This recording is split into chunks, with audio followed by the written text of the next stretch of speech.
Good afternoon. I first met Steve Sarkisian in Tampa, Florida. He was walking out of the office of the Alabama head coach, Nick Saban. He was in the offensive coordinator role. He and I had never met. We had a quick hello, never imagined that first encounter might bring us here. Steve is in his 24th year of coaching, his 11th as a head coach, and 4th as the head coach at the University of Texas. He enters 2024's season with a 25-14 record during his prior 3 years, including going 12-2 last year, a college football playoff berth, and being named Coach of the Year. He's an avid sports fan. He's actually a big soccer fan, I'm told. So I'll let him explain that. He's a Los Angeles native who's also a fan of the LA Dodgers. Enjoys watching and playing golf when he can, which we know is limited from this point forward through the football season, has become good friends with Sergio Garcia, who's now an Austin resident.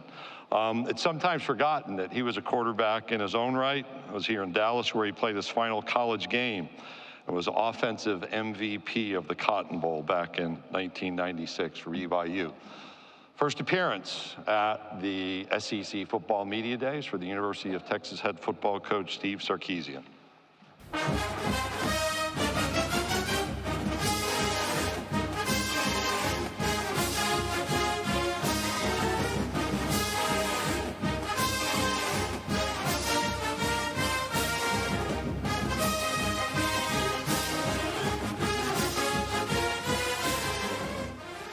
Alrighty, first thing I'd like to do is welcome the SEC media to Dallas, Texas. This is an awesome opportunity, I think, for the state of Texas, for y'all to be here to join us, and what a stage this has been, and what a journey it's been to get to this point. I want to hit on a couple things before we get going. You know, when I was a young coach, my first job as a graduate assistant was at USC under Pete Carroll. And there was a tight end coach there who was a young coach as well by the name of Lane Kiffin. And his father, Monty, took me under his wing every time he came to town, and we talked football. And I learned more about Tampa 2 than anybody. So anybody who's playing me, please play Tampa 2, because I can tell you exactly who's supposed to go, where, how, and why, because that's who Monty Kiffin was. He was so detailed. He was a genuine man. He cared for all of those that nobody cared about. And it's a dear loss, not only for the sport of football, but it's a dear loss for me, and I know for Lane, and my condolences to the Kiffin family on that. The next thing is thoughts and prayers with those affected by Hurricane Beryl in Houston and all affected areas. We're still thinking of you. We're praying for y'all. I know it's had a lot of impact on a lot of people, and this time of year with the hurricanes, we're definitely thinking of y'all, and our prayers are with you. The next I want to talk briefly about Coach Saban. Coach, I see you. I know everybody's been coming up talking about you, but and I know you've impacted a lot of people who have been up on this stage. No one have you impacted more than me. I would not be standing here today without you and what you've meant to my career, to my life, and I can't thank you enough. And the impact that you've had on our game has been second to none, and I just can't thank you enough. I want to be able to publicly do that to you, Coach. Thank you very, very much. Next thing I want to shift gears to is talk a little bit about a couple weeks ago in Austin, Texas, and we had our SEC celebration, and what a celebration it was. And you could feel the excitement from Longhorn Nation, the fact that we get to be here today, this fall, playing in the Southeastern Conference is tremendous. That was a tremendous event. I was shocked, quite frankly, at the amount of people and the pageantry that was there that day. It gave me a little sense and a feel of what goes on outside of DKR on game day that I normally don't get to be part of. And that wouldn't happen without the leadership of President Jay Hartzell, Chairman of our board, Kevin Eltife, and our athletic director, Chris Del Conte. Their vision to take the University of Texas into the Southeastern Conference was one that took a lot of foresight. I wish they maybe would have informed me before I took the job that this is what we were going to do.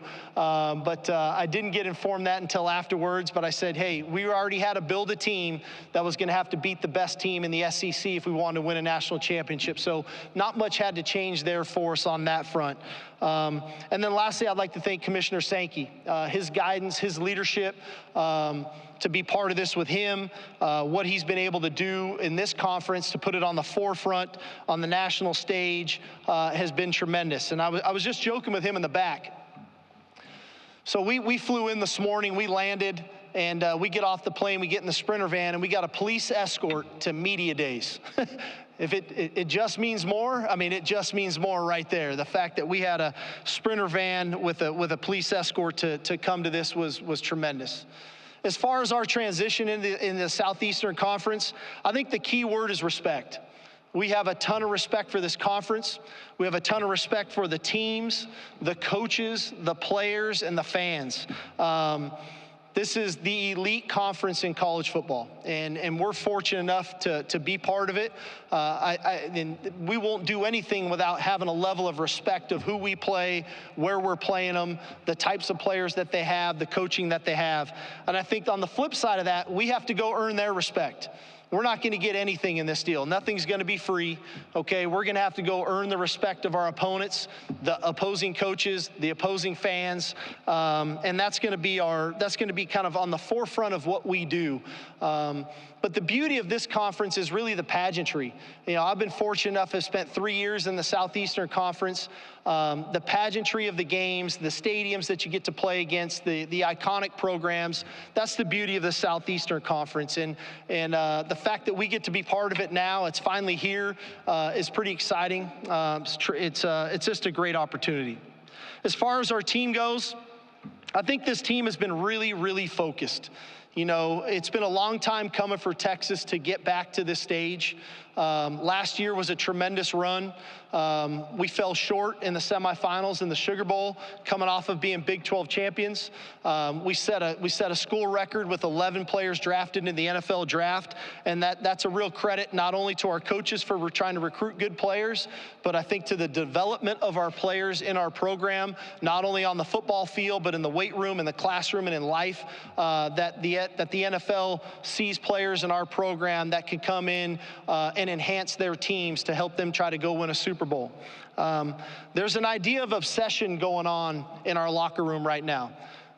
They got a taste of what it can taste like, of being a Big 12 champion, playing in a college football playoff, and we fell short. And this idea of obsession, the obsession that our players have, is one that really came from them. They couldn't wait to get back to work. They couldn't wait to get back in the weight room. And when I took the job, I don't know if I could have said that. It was almost like kind of prodding cattle to make sure that what they were doing day in and day out to get them to that point. Now we've got a team full of hungry players. It's a competitive roster. And I love that about them, because in this conference, you got to have depth. If you don't have depth, and everybody wants to talk about the O&D line, yes, that's vitally important, and I think we've got great depth there. You got to have depth at quarterback. You got to have depth at running back. You have to have depth at safety. You have to have depth across the board. And for us to be able to sit here and say this is the deepest team we've had, probably the most talented team we've had in my 4 years here, I can unequivocally say that. And we lost some really good players a year ago, but we've got a very deep football team, one that we're excited about, and looking forward to watching them compete this fall. Off the team, we've got 3 players here with us today. We got Quinn Ewers going into year 3 as our quarterback, a guy who has gotten better from year 1 to year 2. He's really improved from year 2 to year 3. He's changed his body. He looks great. He understands the system. But the thing that I'm probably most proud of him about is his leadership. This guy is exuding confidence right now, and there's nothing better for anybody in your organization, for anybody in your building to walk in and to say, there's our guy. and our guy's exuding confidence. He's carrying himself the right way. He's doing things the right way, not only on the field, but off the field. He's our leader, and we can unequivocally say that about Quinn Ewers, and I'm proud to have him with us today. He's got a great belt buckle on, if you guys haven't seen it yet, and some awesome boots, if you were wondering. Kelvin Banks is also with us today, our left tackle, who's been a day one starter since he was a true freshman. If there's anybody in our program that I would say, hey, go emulate that guy, the way he handles his business, on the field, off the field, the way he works, first guy there, last guy off the field, that's Kelvin Banks. Now, he's going to be a high draft pick whenever that day comes, but the way he's carried himself has been super impressive, and his play shows on Saturdays, but it's who he is Sunday through Friday is really makes up why he plays the way on Saturday. And then Jahdae Barron's here with us as well, a guy who had a tough decision to come back for his senior season, came back. He's kind of the glue on the defense for us. He's heady, he's savvy, he can play multiple positions, he's tough. I love what he brings to our team. I love the leadership that he brings to the team, and so we're lucky to have him. As far as our coaching staff goes, one thing that we have going for us is coordinator continuity.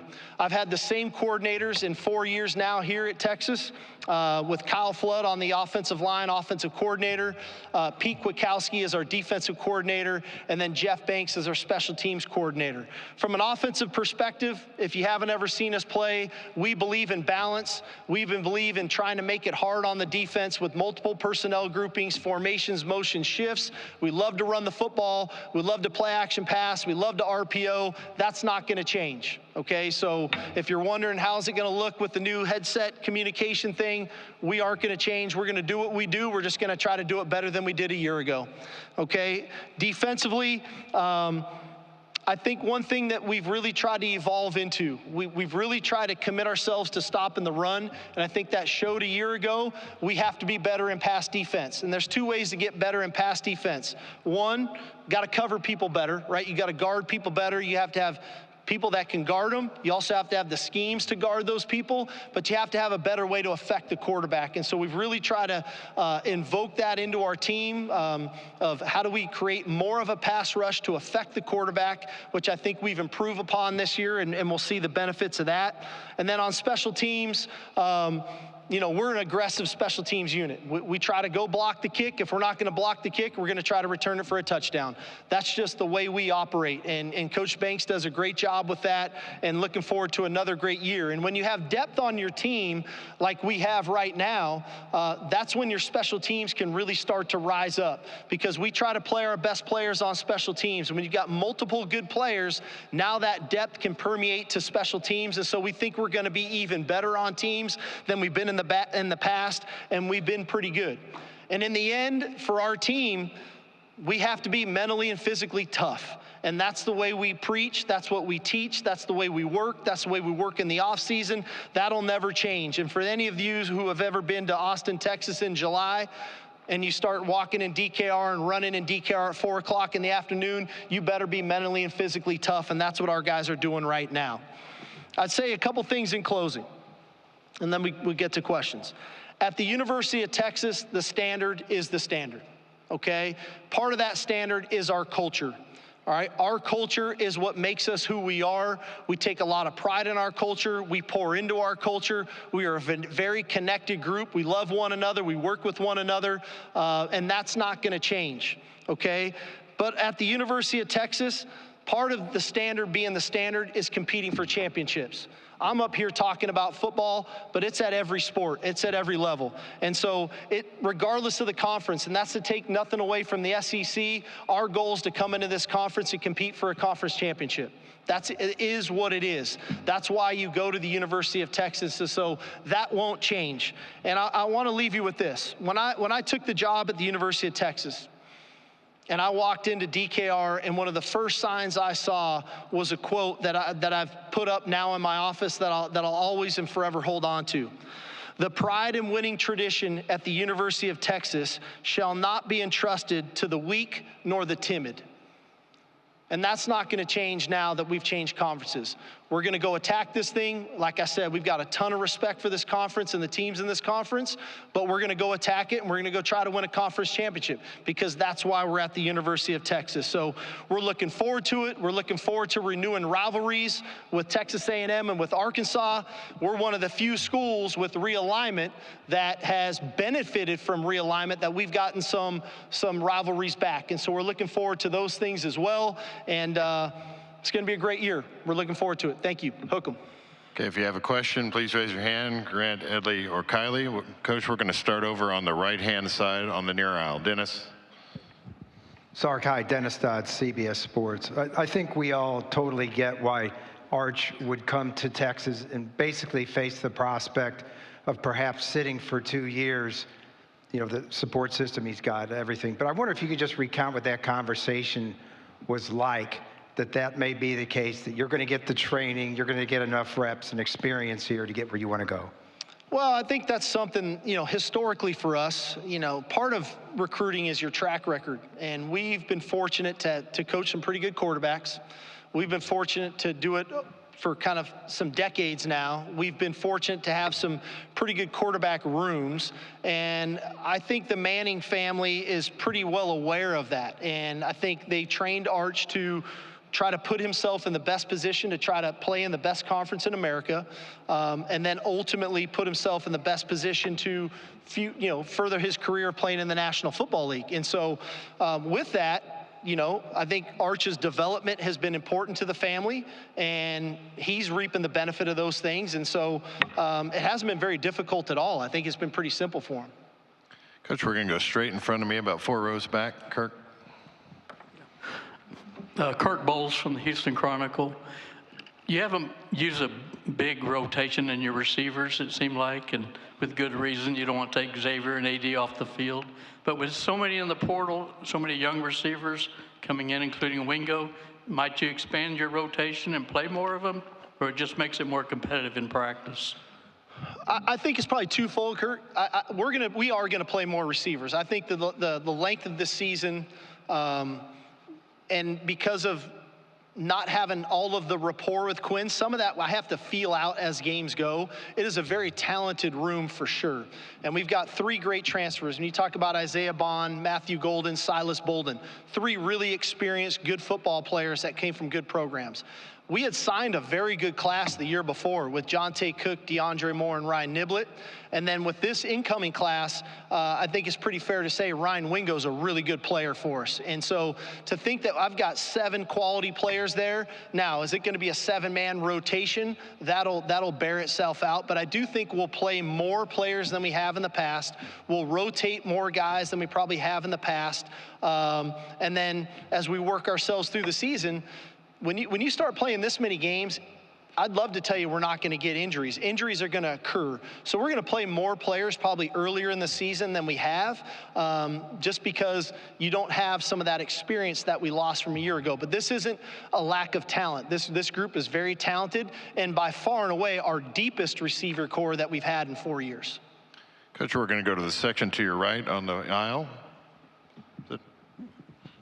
Hey, Steve, Cedric Golden, Austin American Statesman. There's a lot of Heisman hype with Quinn and Carson back. How does his demeanor make him ideal to deal with all that external noise? You know, I think Quinn's probably like the coolest guy in the room. You know, he doesn't get caught up in what a Heisman high, but probably if you asked him, would he even know? You know, he's just not caught up in that stuff. When Quinn gets free time, he's going to go hunt or he's going to go fish.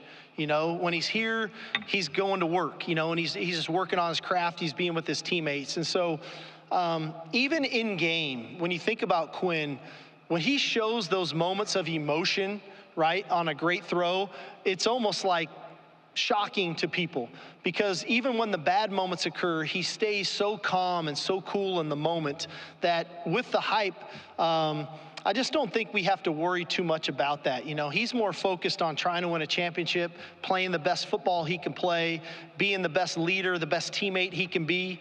That's probably more important to him than what award might be down the road, because some people are saying he might win it. I mean, there's so much football to go play. I don't think he's worried about it at all. We'll stay in that center section on the right-hand aisle. Kylie? Sark, Ralph Russo from the Associated Press.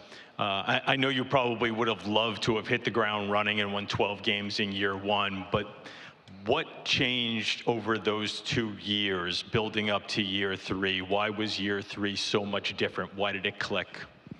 Well, I think part of it was our culture. We had to keep building our culture, the things that were important to us, right? And that takes time.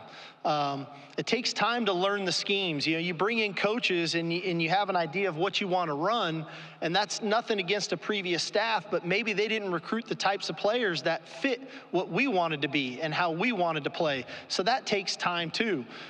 There's development of players in your program. And so, hey, I'll tell you this much, 5-7 in Austin, Texas sucks. That was hard. That was hard on me. That was hard on players. That was hard on a lot of people. Okay, 8-5 was a little more palatable for people, right? But as you continue to stay committed to who you are, and you stay committed to your course of action, you stay committed to what you believe in, over time you start to reap the benefits of that.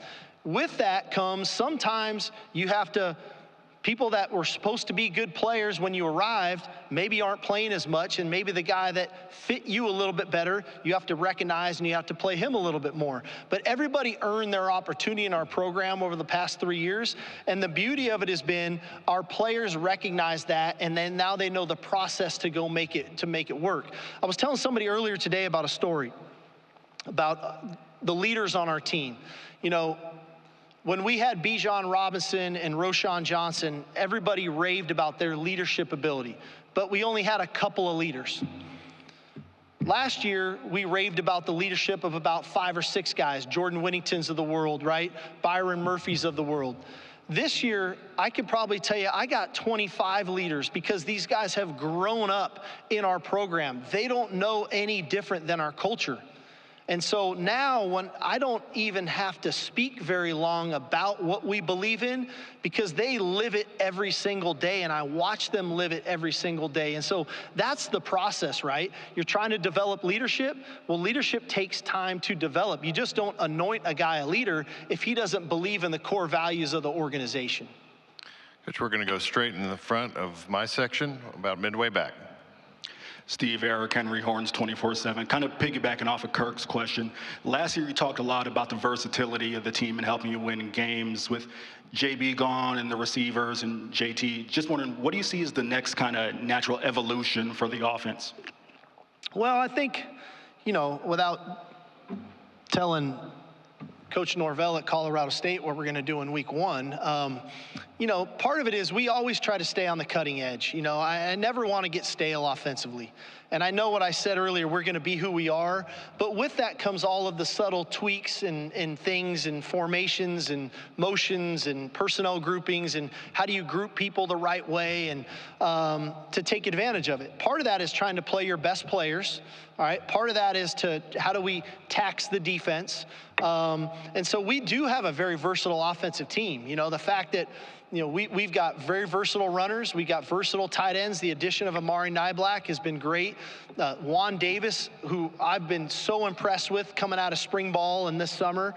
Gunnar Helm, we found out a lot about him when JT went down last year.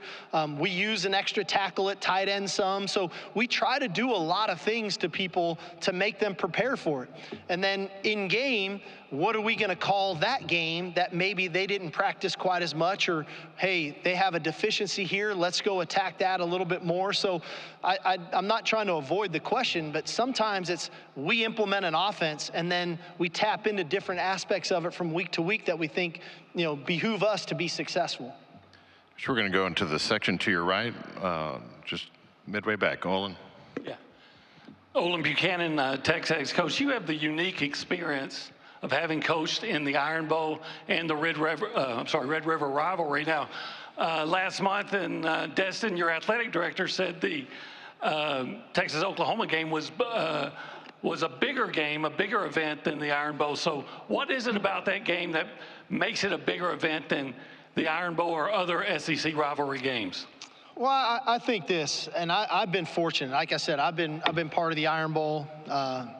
I've been part of the Apple Cup in Washington. I've been part of SC, UCLA. I've been part of some great games. This is the most unique game for sure that I've ever been a part of. When you pull into the state fair and you start smelling those corn dogs and turkey legs, and there's fans from both teams, and then you get in those locker rooms, and the locker rooms literally are 20 feet apart, and you're staring at each team, and one goes first, and the next one goes next, and it can get a little contentious in there, but that's okay. And as we come out of that tunnel, and that's OU's tunnel, and we're staring at a sea of burnt orange, and you just want to get there. And it's a unique game because half of the game is a home game. The other half of the game is a road game. And I had to learn that the hard way in year one. We got stuck in OU's end, and we were false start, and we couldn't do anything right.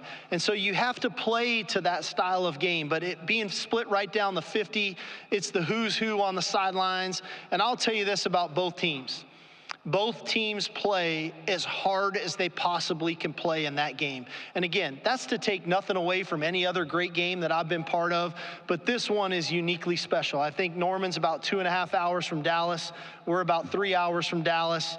And the fact that we kind of come upon the state fair here in Dallas is really special. And so it's a game that I'm humbled and honored that I get to be part of. I'm getting to go coach in my 4th one, and looking forward to the opportunity. Coach, we're going to go over to the right side on this near aisle. Sean, J. Roger from CBS Sports.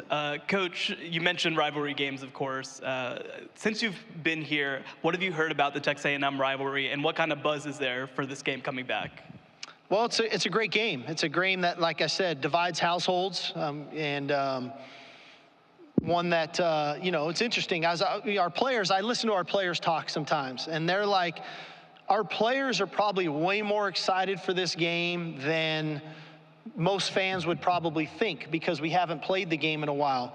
But the majority of the players on our 2 rosters probably went on visits together at, if not one school, both schools, and one guy chose Texas and one guy chose A&M. And so I think there's a great deal of excitement. I know Coach Elko's done a great job in that program in a short time being there. It's going to be a great environment in Kyle Field Thanksgiving weekend. So we're definitely looking forward to it.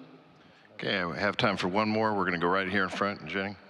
Hey, Steve, Jenny Carlson with Beyond the Box Score. Obviously, what you guys have done in the last 3 years, building momentum, building belief, you wanted to do that anyway, but taking that into the SEC, on the list of intangibles, how important do you feel like that is for your program? Well, it's critical. This is an elite conference, and it's going to take week in and week out work ethic, preparation, innovation, toughness, mental toughness, physical toughness, perseverance, mental fortitude if you get knocked down to get back up. Like, it's going to take all the stuff we went through the last 3 years and put it in 1 year, because that's what this conference challenges you on. You're playing at an elite level week in and week out. And I think that's what those 3 years have to roll into this year. And that's my challenge as a coach, is to get our team in that frame of mind, but yet still enjoy the experience. There's nothing like playing college football. It's the greatest sport in the world, and I know we're going through all sorts of different changes right now, but the popularity and the excitement around college football right now is bigger and better than it's ever been. Okay, and so through all that stuff I just talked about, I want to make sure our players enjoy this. I mean, you think about it. I talked about 3 rivalry games in 1 season. How many schools get to say that? And so we're looking forward to it. It's going to be a great opportunity, and look forward to seeing y'all. And if you haven't been to the Red Rivalry game, you should come. It's an amazing game. Appreciate y'all. Hook 'em. Thank you. Thank you, Coach. Thank you very much.